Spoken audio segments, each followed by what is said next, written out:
Hello and welcome back to another episode of Notion Bonsai, and today we're going to be shaping and wiring my Itoigawa juniper.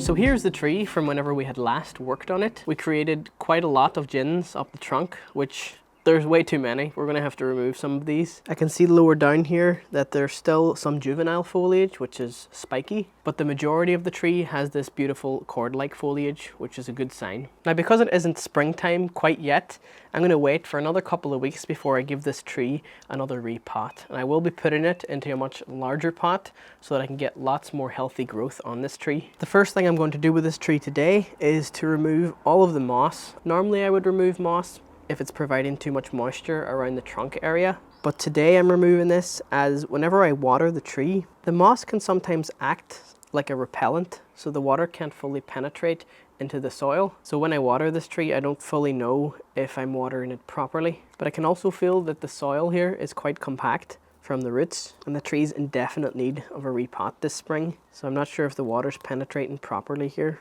And it's completely fine to remove moss like this, as it's not really harming the majority of the roots. All you're really exposing is the surface roots. And I can probably keep this moss to propagate if I wish to. I could place it on top of my other trees.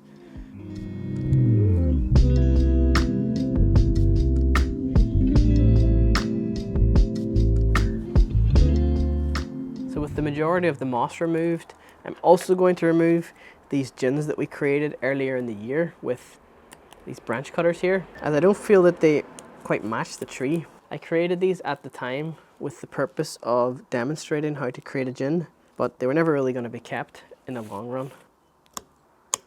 There's another one here, nice and flush with the trunk. If you ever look on a juniper and you see these sort of nodules protruding from the trunk, these are somewhat dormant roots. And if you ever decide to create an air layering from a juniper and you do it around these areas, you'll more than likely get a successful air layering in that spot. And now with a brass brush, I'm going to gently scrape the trunk. And what I'm doing is just gently scraping away the old bark to reveal the beautiful red color underneath. Junipers tend to have this nice red on them.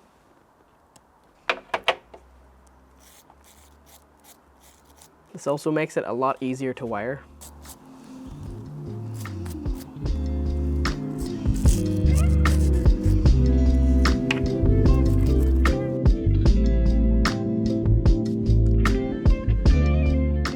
You can really take your time with this whole process.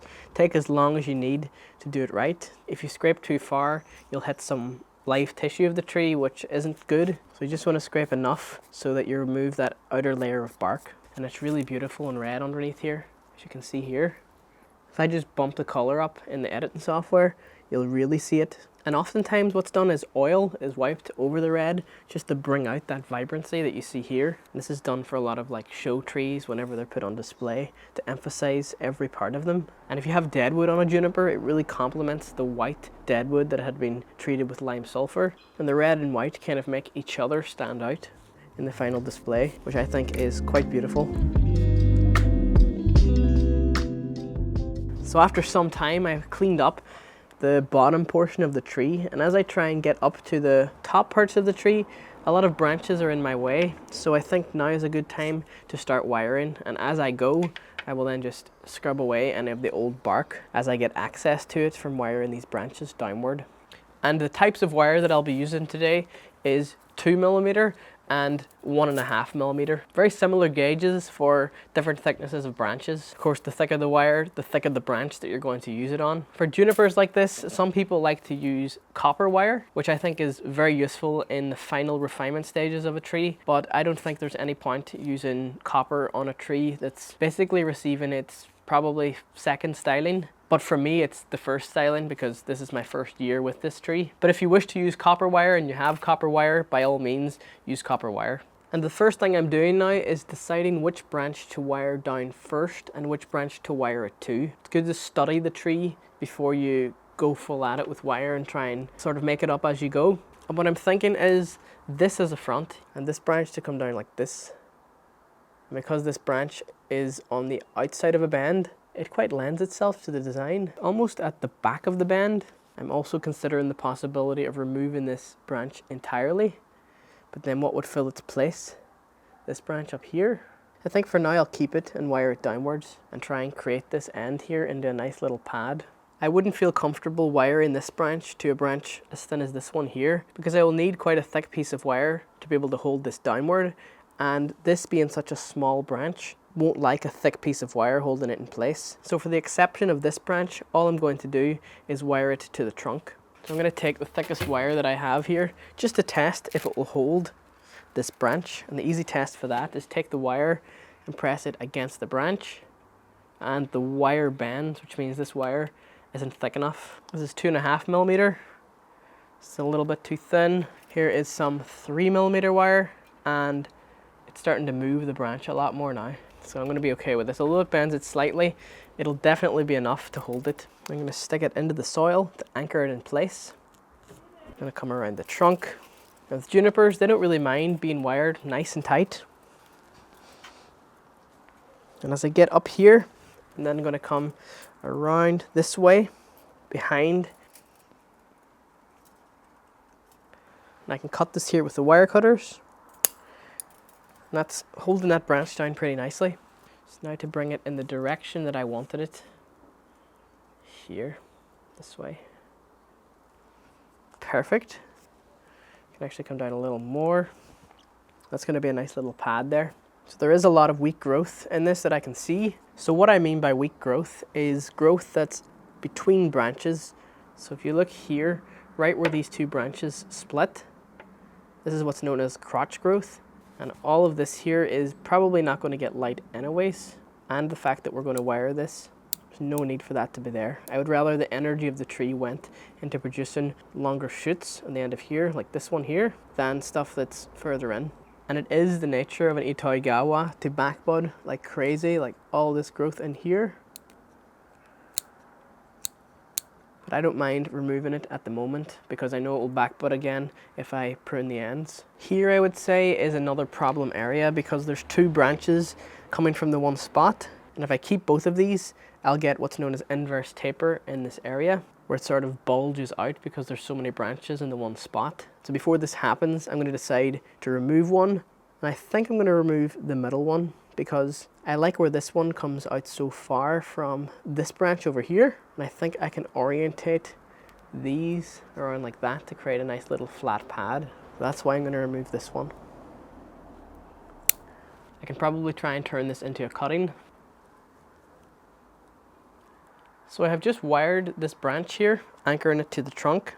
As I get to the end of the branch, instead of coiling it tight, I'm just going to pull it back on itself here and cut it under there so it kind of acts like a little hanger for the end of the branch, and it won't hinder any of the future growth. Now I'm going to wire these two branches together with a piece of 1.5 millimeter wire. And the main idea of what I'm doing here is to space out the branches as much as possible. The reason why I'm doing it this time of the year, right before spring, is that so when spring hits and we start to get a lot of sunshine, the tree's going to put on a lot more growth. By wiring these out like this, a lot of the growth will be on top of here, and then we'll be able to develop pads a lot more efficiently. So that little fan there that I've created is the start of a pad on that part of the tree. I've just spaced them out so the sunlight can reach all of it. Now moving up the trunk, I'm looking at this branch and I can see that it's growing on the inside of a bend. So this branch simply has to go. I can't really maneuver it anywhere to make it look like it's coming from a different spot, because ultimately it is coming from the inside of a bend. So I'm going to remove that right here and now. And now, without making this video too long, I'm going to just continue to clean up the trunk, place wire on all of the branches, and remove any weak growth on the tree.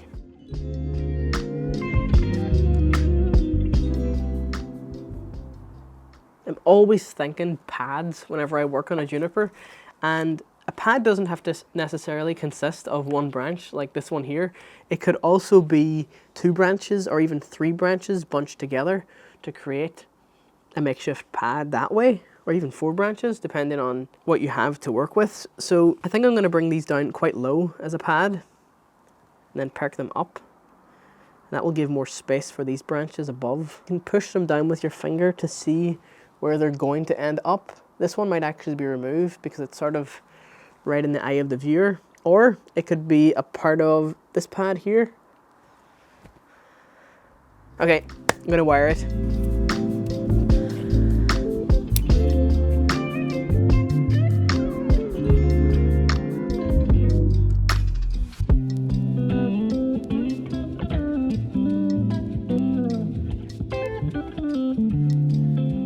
As I come to the apex of the tree, I'm presented with quite a problem. This is how the tree looks so far. It's got a nice branch structure. Got a pad here, pad back here to give it some depth if this is the front. Now some might say, oh, that looks like a great bonsai now it's finished.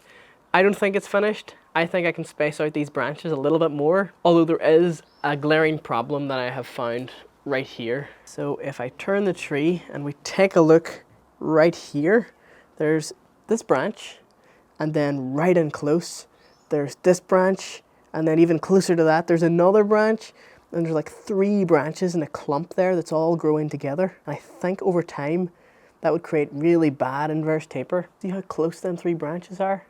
Yeah, definitely, one of them needs to go.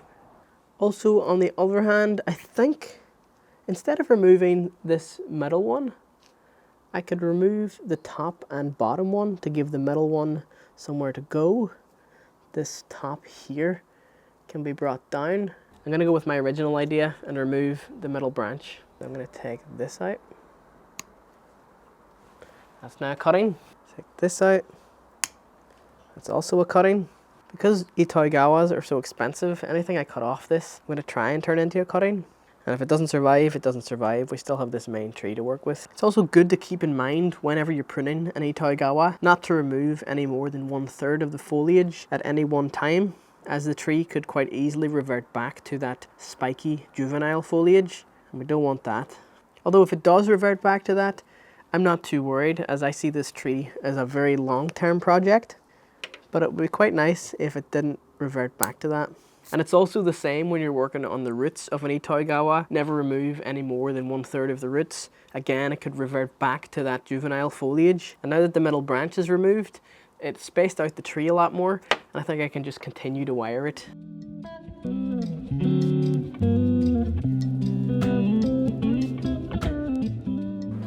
If you are going to work on an Itoigawa juniper, I would first recommend that you get a cheaper juniper, like a Juniper squamata or a common juniper that has that sort of spiky foliage also, and practice for a few years on one of them. That's what I did before buying this one, because a lot of the same principles of working on the junipers, from wiring to pruning, apply both to the Itoigawa and the common juniper. And you won't be afraid of destroying a nice expensive tree if it's your first time working on a juniper. For example, whenever you prune a juniper, you never really want to cut through the foliage. So if I was cutting a branch off a juniper, I would want to come right in to the wood part, cut like that. Or even if you're thinning out the foliage, you can come in and cut the stem like this.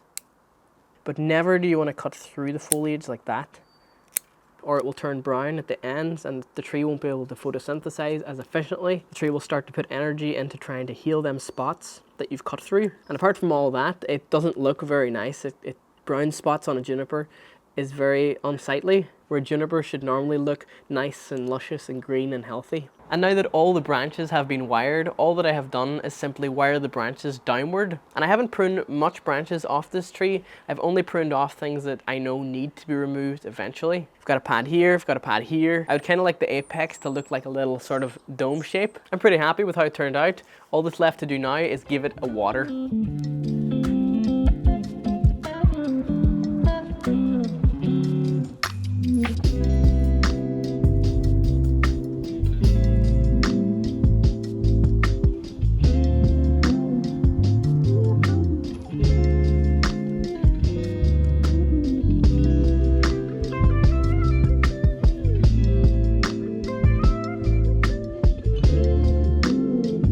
And now, as a bonus part of this video, we're going to be propagating some cuttings into this little cutting or seed tray in the hopes that we can propagate some of these little off cuttings from the tree we just worked on. It can take up to about a year for any Itoigawa cutting to root, although there are some steps that you can take to speed up the process to maybe 6 to 8 months. And the main one of them being keeping the humidity high. So I've opted for a seed tray that has a little lid. I'm going to try propagate these in a mix of fine grit bonsai soil, which is pumice, akadama and lava rock, as that's all I have here at the moment. I know some people have had success propagating them in pure perlite and they've kept the moisture levels high. And I've even heard some people propagate in just normal compost with fine grit horticultural sand. If I had other soil at the moment, I would probably use it. I need to get myself a bag of compost this year, as there's no point wasting nice bonsai soil like this on some cuttings. I'm sure I can reuse this soil for something else. So here I've got some rooting hormone, and now is when we can really cut off what we don't need, like here. It'll be planted that deep. And before I stick it into soil, I'm just going to use this little paintbrush as a guide to put it into. If the cutting is also took at a heel or a nodal point, this will also speed up the process of how quickly it roots, as there's more natural growth hormones in that part of the tree. And if you are taking cuttings like this, I think the best time to take them is between, January to March. So now there's these little ones to do. Not sure if they're going to root as they're so thin, but we might as well try. I think it's better to try and fail than not try at all. And even if they don't survive, I'm sure they could serve as markers for when these turn brown and the other ones aren't. I'll know the other ones are still alive. Pretty happy with that. This little lid to put on it now. So I'm gonna put these in the little greenhouse here. But check out this, we got little crab apples growing. I'm gonna have to repot these later in the year. It's like a greenhouse-ception, a greenhouse inside a greenhouse. And then this one can sit here. But on that, I'm going to end off this video right here. If you enjoyed, please be sure to leave a like down below this video. It really helps me out a lot. And if you have any ideas or thoughts or things that you would do differently, please let me know down in the comments. I'd really love to hear them, as I'm always open to new ideas. And subscribe if you're new and hit that bell to get updates from whenever I upload a video. And to stay updated on the Itaogawa cuttings and all the other things that I do off camera, be sure to follow me on Instagram. It's @NotionBonsai, and you'll be able to see a lot of other things on there. But on that, thank you so very much for watching.